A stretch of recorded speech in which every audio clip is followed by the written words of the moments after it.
Hello student, आज हम पढ़ेंगे सोशल साइंस, जिसका पहला क्वेश्चन है और मोस्ट इम्पोर्टेंट क्वेश्चन है क्लास 10th के लिए।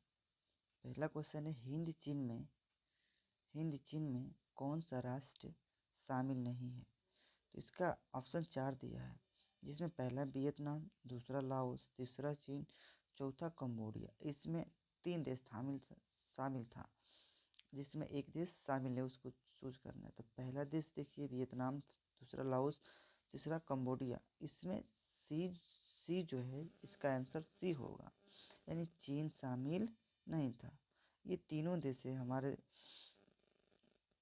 इसके अंतर्गत शामिल थे। इसका आंसर हो जाएगा सी।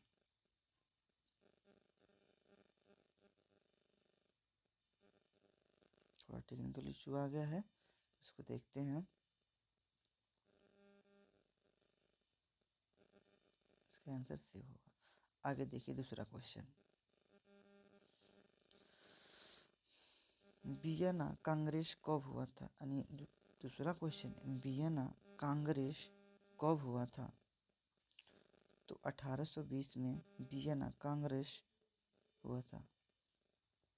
अगला क्वेश्चन है, भारत में गदर पार्टी की स्थापना किसने की थी। भारत में गदर पार्टी की स्थापना किसने की थी। इसका आंसर हो जाएगा सी, लाला हरदयाल ने।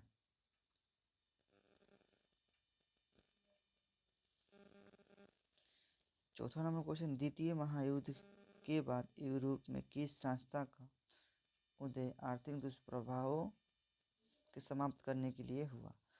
जैसे कि हम ये समझेंगे कि द्वितीय जब महायुद्ध हुआ था के बाद में यूरोप के किस संस्था का उदय समाप्त करने के लिए हुआ था। तो यूरोपीय संघ का, इसमें इसका आंसर हो जाएगा डी नंबर, यूरोपीय संघ का। अगला क्वेश्चन, नरोत्तम सिंहानु कहाँ का शासक थे। इसका आंसर हो जाएगा डी नंबर, नरोत्तम सिंहानु कंबोडिया का शासक थे। इसका आंसर हो जाएगा डी।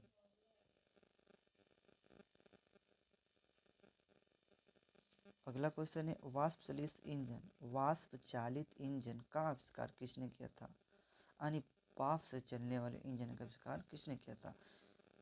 जिसमें पहला ऑप्शन है अब्राहम डार्बी, जेम्स वाट, तीसरा है जॉर्ज स्टीफेंस, चौथा है रॉबर्ट फुल्टन। इसका आंसर हो जाएगा सी। इसका आंसर हो जाएगा जॉर्ज स्टीफेंस ने वाष्प इंजन का आविष्कार किया था। अगला क्वेश्चन है, ये थोड़ा मैसेज आता रहता है। अगला question, Tata iron and steel company की स्थापना कब की गई। Tata iron and steel company की स्थापना कब की गई। तो इसका आंसर हो जाएगा बी नंबर। अगला क्वेश्चन है, गोलघर कहाँ स्थित है। गोलघर कहाँ स्थित है। इसका आंसर होगा बी।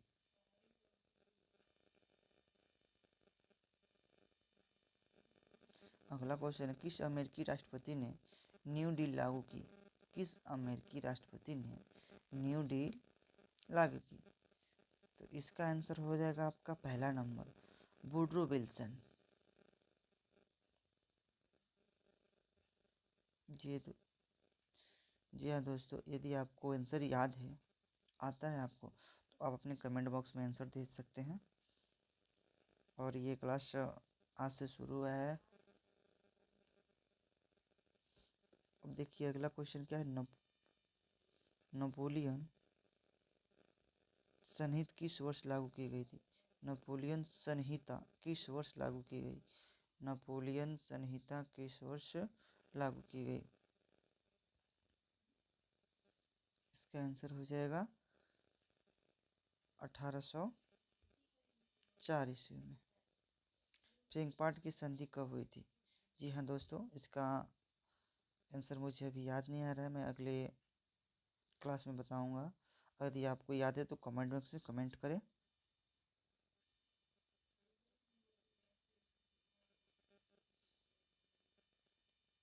सबसे मोस्ट इम्पोर्टेंट क्लास, ये हर प्रीवियस ईयर्स में हमें देखने को मिला है। कार्ल मार्क्स का जन्म कहाँ हुआ था? कार्ल मार्क्स का जन्म कहाँ हुआ था? इसका आंसर याद है तो आप दे सकते हैं, जर्मनी में हुआ था।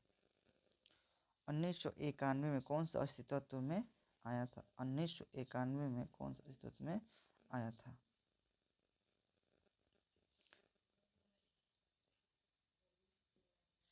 इसका आंसर हो जाएगा बी नंबर, गेट। अगला क्वेश्चन देखते हैं। नई आर्थिक क्रियाओं में कौन सा प्राथमिकता क्षेत्र से संबंधित नहीं है? नई आर्थिक क्रियाओं में कौन सा प्राथमिकता क्षेत्र से संबंधित नहीं है? देखिए दोस्तों, इसमें 3 होगा, 1 नहीं होगा। आपको वही आंसर बताना है। जैसे मत्स्य पालन, ये तो प्रथम सेक्टर आ जाएगा, यानी प्राथमिकता सेक्टर हो जाएगा। खनन भी प्राथमिकता सेक्टर हो जाएगा, और वन भी प्राथमिकता सेक्टर हो जाएगा, जबकि इसका आंसर नंबर बी होगा। ये बी द्वितीय सेक्टर में। अगला क्वेश्चन है, जमशेदपुर, दुर्गापुर, भिलाई और सेलम किस उद्योग के अंतर्गत आते हैं?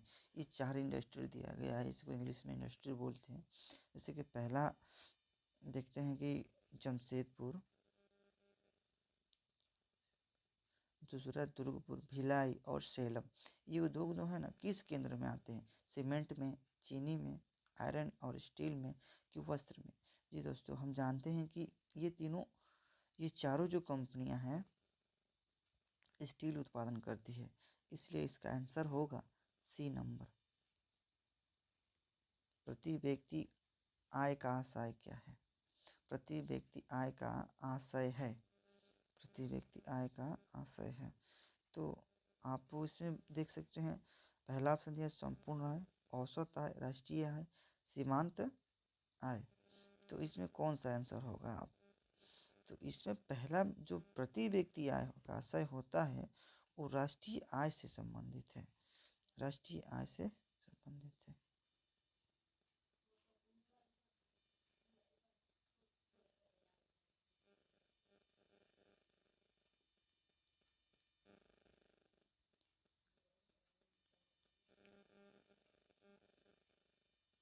बांग्लादेश की मुद्रा क्या है? यानी बांग्लादेश का मुद्रा, जिस तरह इंडिया में हम लोग को रुपया चलता है, उसी तरह बांग्लादेश में क्या चलता है?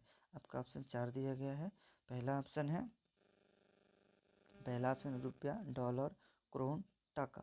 तो हम जानते हैं कि बांग्लादेश में टका चलता है, इसलिए बांग्लादेश का मुद्रा टका होगा।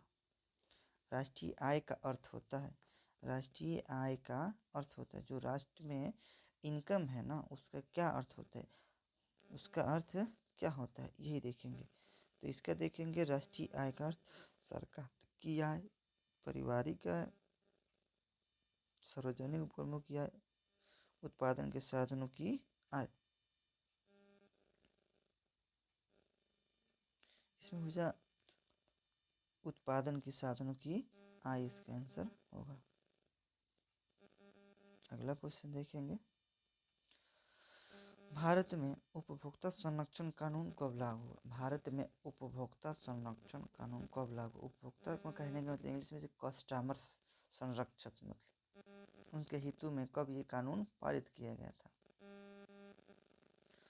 तो इसका आंसर होगा 1986 ईस्वी में, 1986 ईस्वी में। कभी कभी आपको ये भी पूछ देता है कि उपभोक्ता यानी कंज्यूमर डे कब मनाया जाता है?